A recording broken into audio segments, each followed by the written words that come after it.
மானாமதுரையில் நகராட்சி ஊழியர் ஒருவரை புல்லிங்கோ இளைஞர்கள் வழிமறித்து செல்போனை பிடுங்கிக் கொண்டு விரட்டி வெட்டியுள்ளனர்.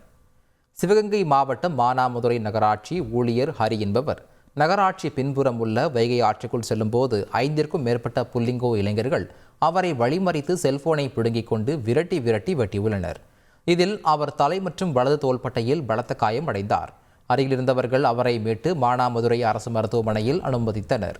அங்கு அவருக்கு முதலுதவி அளிக்கப்பட்ட பின் மேல் சிகிச்சைக்காக மதுரையில் உள்ள தனியார் மருத்துவமனைக்கு அழைத்து சென்றனர். இச்சம்பவம் அப்பகுதியில் மிகுந்த பரபரப்பை ஏற்படுத்தியுள்ளது.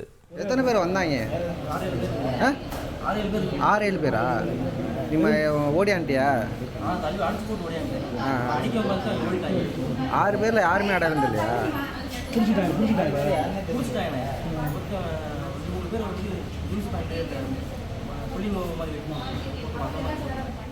கர்நாடகாவில் கரும்பு அறுப்பு கருவி மீது கார் மோதிய விபத்தில் 5 பேர் பரிதாபமாக உயிரிழந்துள்ளனர். கர்நாடக மாநிலம் பிளேபாவ் பகுதியில் கார் மற்றும் கரும்பு அறுப்பு கருவி நேருக்கு நேர் மோதி விபத்துக்குள்ளானது. இதில் காரில் பயணம் செய்த 5 பேரும் சம்பவ இடத்திலேயே பரிதாபமாக உயிரிழந்தனர். உயிரிழந்த அனைவரும் உறவினர்கள் என்பது போலீசாரின் முதற்கட்ட விசாரணையில் தெரிய வந்துள்ளது. செய்திகளை உடனுக்குடன் தெரிந்து கொள்ள உடனே சப்ஸ்கிரைப் பண்ணுங்க.